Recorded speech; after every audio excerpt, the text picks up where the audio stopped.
Assalamualaikum warahmatullahi wabarakatuh. Halo adik-adik semua. Jumpa kembali dengan Kazuma di sini. Kita belajar ekonomi bareng yuk. Di video kali ini Kazuma akan bahas tentang soal-soal untuk adik-adik persiapan menghadapi ujian sekolah. Utamanya adik-adik yang kelas 12 nih, jurusan IPS. Nah, di video kali ini kakak akan membagi 40 soal ujian sekolah ke dalam 4 video supaya adik-adik tidak bosan dalam menyimak video kakak yang durasinya terlalu panjang. Nah, sebelum masuk ke video soal, ada baiknya adik-adik mempersiapkan kertas dan bolpen untuk mencatat hal-hal penting yang nanti bisa adik-adik review dengan teman adik-adik. Baik, namun sebelum masuk ke soal materi, kakak butuh like, komen, dan share, serta subscribe dari adik-adik semua agar kakak bisa lebih semangat lagi dalam membuat karya-karya pembahasan soal ekonomi. Langsung menuju ke soal nomor 1. Pada soal nomor 1 ada sebuah pernyataan, Pak Hadi adalah orang yang sederhana dalam pemikiran untuk memenuhi kebutuhan. Ketika pindah ke Jakarta, ia mengontrak rumah dan membeli sepeda motor untuk transportasi kerja. Setelah memungkinkan, ia menyicil rumah di BTN. Kemudian, ia membeli mobil irit bahan bakar. Belakangan ini, ia membeli perhiasan untuk istrinya, serta menutup asuransi untuk biaya kuliah anak-anaknya. Pak Hadi memenuhi kebutuhannya berdasarkan, nah, di antara 5 jawaban A sampai E menurut adik-adik nih, apa jawaban yang paling tepat untuk soal nomor 1? Baik, jawaban yang paling benar adalah tingkat intensitas, di mana uang yang dimiliki oleh Pak Hadi untuk melanjutkan hidupnya karena setelah pindah ke Jakarta digunakan terlebih dahulu untuk mencari tempat tinggal seadanya, baru kemudian merencanakan jangka panjang apa yang sudah dihasilkan untuk kehidupan berikutnya. Maka dalam hal ini Pak Hadi memenuhi kebutuhannya berdasarkan tingkat intensitas. Soal berikutnya, soal nomor 2. Adik-adik, kalau ada soal seperti ini langsung masuk ke pertanyaan. Dari pernyataan di atas, yang termasuk kegiatan produksi adalah, barulah kita melihat jawaban 1-5 mana yang termasuk dalam kegiatan produksi. Nomor 1, petani menggunakan tanah untuk pertanian. Masuk nggak ya dalam kegiatan produksi? Menurut Kazuma masuk nih, karena menggunakan lahan pertanian untuk pertanian. Yang kedua, petani menggunakan cangkul untuk mengolah lahan. Menurut Kazuma juga masuk ya, nomor 2 ini. Kemudian berikutnya, perusahaan menggunakan mesin untuk proses produksi. Masuk juga. Dan 4 dan 5 tidak masuk karena keduanya merupakan kegiatan konsumsi. Maka jawaban yang paling tepat adalah nomor 1 dan 2, jawabannya yang A. Soal berikutnya, soal nomor 3. Anton berhenti menjadi supir taksi dan membuka usaha penyewaan taksi. Untuk full taksi digunakan rumahnya yang biasa disewa sebesar 1 juta rupiah. Bila Anton tidak mengusahakan penyewaan taksi, ia mendapatkan gaji sebesar 1.800.000 rupiah. Untuk biaya pemeliharaan taksi per bulan 1 juta rupiah dan bensin sebesar 11.250.000 rupiah. Anton mendapat penghasilan dari penyewaan taksi sebesar 18.900.000 rupiah. Besar biaya peluang berdasarkan ilustrasi di atas adalah, adik-adik untuk pembahasan biaya peluang, adik-adik tidak perlu menghitung berapa laba yang diterima oleh Pak Anton, karena pertanyaannya adalah biaya peluang. Artinya berapa kesempatan yang dilewatkan Pak Anton karena telah memilih untuk membuka usaha penyewaan taksi. Artinya, Pak Anton melewatkan kesempatan mendapatkan gaji sebesar 1.800.000. Maka jawaban satu-satunya untuk soal nomor 3 adalah yang 1.800.000. Kuncinya adalah biaya yang tidak diambil oleh Pak Anton, yaitu gaji ketika Pak Anton menjadi supir taksi sebesar 1.800.000. Apakah kakak terlalu cepat adik-adik? Baik, kalau ada sanggahan ataupun komentar, silahkan boleh klik kolom komentar, sampaikan apa yang menjadi keluhan adik-adik. Terima kasih untuk responnya. Soal berikutnya adalah soal nomor 4. Nih, gampang banget nih. Perbedaan objek pembahasan ekonomi mikro dan ekonomi makro adalah, kalau menurut adik-adik, antara jawaban A sampai E, yang paling tepat yang mana nih? Kita lihat satu-satu ya. Untuk jawaban A, ekonomi mikro membahas sektor pertanian, sedangkan ekonomi makro membahas sektor industri. Ini tidak masuk ya. Keduanya sama-sama merupakan pembahasan sektor, maka itu bisa menjadi lingkup makro keduanya. Yang B, ekonomi mikro membahas barang-barang konsumsi, ekonomi makro membahas sektor barang-barang produksi. Ini juga salah karena keduanya merupakan ekonomi mikro. Yang C, ekonomi mikro membahas sistem ekonomi komando, ekonomi makro membahas sistem ekonomi pasar. Salah ya, karena keduanya membahas ekonomi makro. Kemudian untuk yang D, ekonomi makro membahas kegiatan ekonomi negara miskin, ekonomi mikro membahas kegiatan ekonomi negara maju. Juga salah. Nah, ini yang paling benar adalah yang E, di mana mikro membahas cara pengalokasian faktor-faktor produksi agar tercapai kombinasi yang tepat. Sedangkan ekonomi makro membahas kegiatan ekonomi tertentu terhadap kinerja perekonomian secara nasional. Dan kesimpulan daripada apa perbedaan ekonomi mikro dan makro adalah, untuk ekonomi mikro lebih fokus kepada perilaku produsen dan konsumen atau perilaku rumah tangga ya. Ada rumah tangga konsumen, ada rumah tangga produsen, rumah tangga pemerintah, dan rumah tangga internasional. Sedangkan ekonomi makro membahas perekonomian secara menyeluruh, lingkup nasional, misal inflasi, pendapatan nasional, dan lain-lain hal-hal yang merupakan perekonomian secara menyeluruh.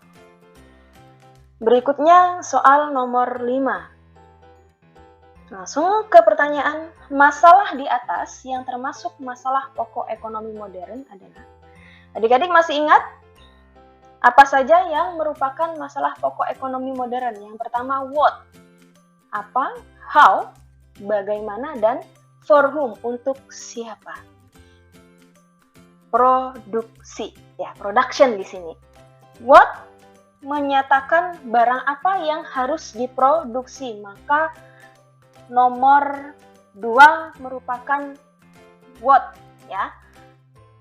Masalah pokok ekonomi what di situ nomor 2, menentukan barang dan jasa apa yang akan diproduksi.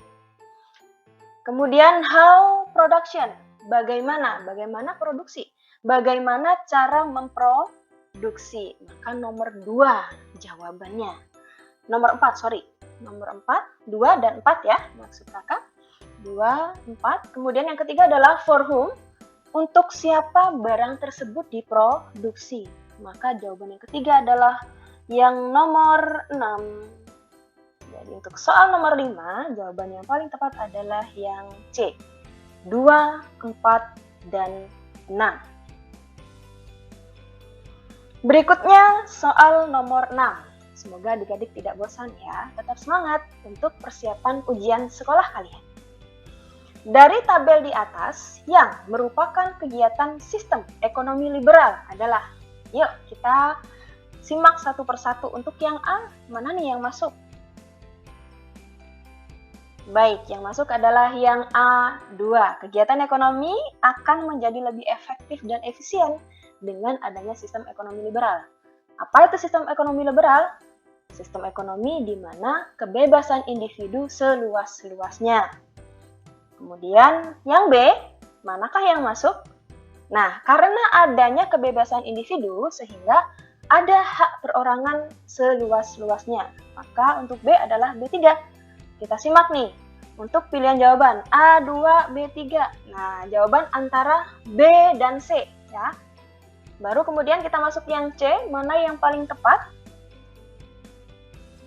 Sistem ekonomi liberal yang paling tepat. Nah, karena adanya kebebasan individu nih, sehingga kreasi dan inisiatif masyarakat akan berkembang dengan sempurna. Maka jawaban yang paling tepat adalah yang B, A2, B3, dan C2. Berikutnya soal nomor 7. Wah, ini sudah mulai muncul angka. Ingat adik-adik, soal yang seperti ini jangan pernah melewatkan untuk mengerjakannya. Karena apa? Karena jawabannya pasti. Ya, meskipun kita harus mengingat rumus apa yang harus digunakan. Ini caranya gampang kok. Baik, kita simak ya. Jika harga beras 7.000 per kilogram, jumlah beras yang diminta 6.000 kilogram. Pada waktu harga beras naik menjadi 8.000 per kilogram, beras yang diminta 5.500 kilogram. Dari data tersebut, fungsi permintaan terhadap beras adalah, kita bisa menuliskan, diketahui ya, P1 7.000, P2 8.000, Q1 6.000, dan Q2 5.000. Pertanyaannya adalah, bagaimana menentukan fungsi permintaan atau QD? Q untuk quantity, D untuk demand. Gitu ya. Fungsi permintaan. Maka jawaban yang benar adalah, mencari fungsi permintaan kuncinya ada di rumus P min P1 per P2 min P1 sama dengan Q min Q1 per Q2 min Q1. Di sana kita masukkan masing-masing P1 dan P2 serta delta Q dan delta P. Oke. Dan jawabannya ketemu. Nanti 1000 dikalikan silang dengan Q min 6000. Ya. Baru kemudian min 500 dikalikan dengan P min 7000. Maka hasil berikutnya adalah 1000 Q min 6 juta sama dengan min 500P plus 3.500.000.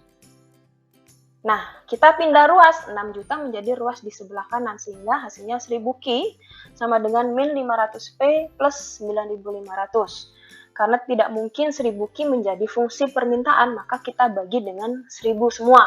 Sehingga kita peroleh hasil QD ya, sama dengan min setengah P plus 9.500. Jawaban yang paling tepat adalah yang B. Bagaimana adik-adik? Apakah kakak terlalu cepat menjelaskannya?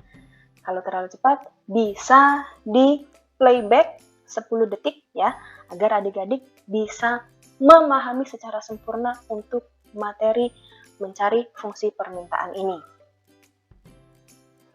Baik, berikutnya untuk soal nomor 8.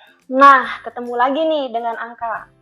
Diketahui fungsi permintaan QD sama dengan 15 min P dan fungsi penawaran QS sama dengan min 6 plus 2P. Maka harga dan jumlah barang pada keseimbangan pasar adalah, kita masukkan diketahui QD sama dengan 15 min P, QS sama dengan min 6 plus 2P. Apa yang ditanyakan? Berapakah PE atau harga keseimbangan dan QE atau jumlah keseimbangan? Jawabannya adalah, kita masukkan ke dalam fungsi atau persamaan QD sama dengan QS. Kita masukkan masing-masing 15 min P sama dengan min 6 plus 2P. Maka kita pindah ruas, P ketemu P, angka ketemu angka. Min 3P sama dengan min 21. Maka PE ketemu 7. Nah, kita lihat pertanyaannya adalah harga dan jumlah barang nih. Di sana yang pertama disebutkan adalah harga, berarti PE-nya 7. Maka jawabannya yang A. Kalau misal ada lebih dari jawaban 7 di depan, ada lebih dari 2, maka wajib kita menghitung QE-nya. Nah, gimana caranya? Bisa pakai salah satu, bisa QD atau QS. Nih, kita masukkan. QD sama dengan 15 min P. Maka ketemu QE adalah 8. Seperti itu. Berikutnya nomor 9. Nih, ketemu lagi angka, jangan pernah dilewatkan ya. Gampang kok untuk mencari besarnya elastisitas permintaan. Bagaimana tuh cara menghitungnya? Jika diketahui P1 sama dengan 60, P2 sama dengan 77, Q1 sama dengan 300, dan Q2 sama dengan 200. Pertanyaannya adalah berapakah elastisitas permintaannya? Baik, kita jawab. Dengan menggunakan rumus elastisitas sama dengan delta Q per delta P dikalikan P1 per Q1, maka kita peroleh elastisitas sama dengan min 100 ya, 200 min 300 ya, per 17 dikalikan 60 per 300. Maka ketemu jawaban min 6000 nih, harusnya min nih, min 6000 per 5100. Jawabannya 1,176. Kita bulatkan menjadi 1,18. Maka jawabannya yang C. Berikutnya, ingat adik-adik, untuk elastisitas nilainya mutlak sehingga kalaupun ada minus di sana tetap dianggap sebagai nilai mutlak. Artinya minus tidak berlaku. Semua dianggap positif. Baik, soal yang terakhir di video kali ini, soal nomor 10. Langsung ke pertanyaan, berdasarkan fungsi uang di atas yang termasuk fungsi asli adalah, nih ada dua ya, fungsi asli dan fungsi turunan. Yang merupakan fungsi asli adalah 1, alat tukar menukar, dan yang kedua adalah alat satuan hitung. Maka jawaban nomor 10 adalah yang B. Baik, 10 soal sudah kita bahas adik-adik. Ditunggu di video berikutnya, kakak akan menyajikan soal nomor 11 sampai 20. Sampai jumpa di video berikutnya. Terima kasih.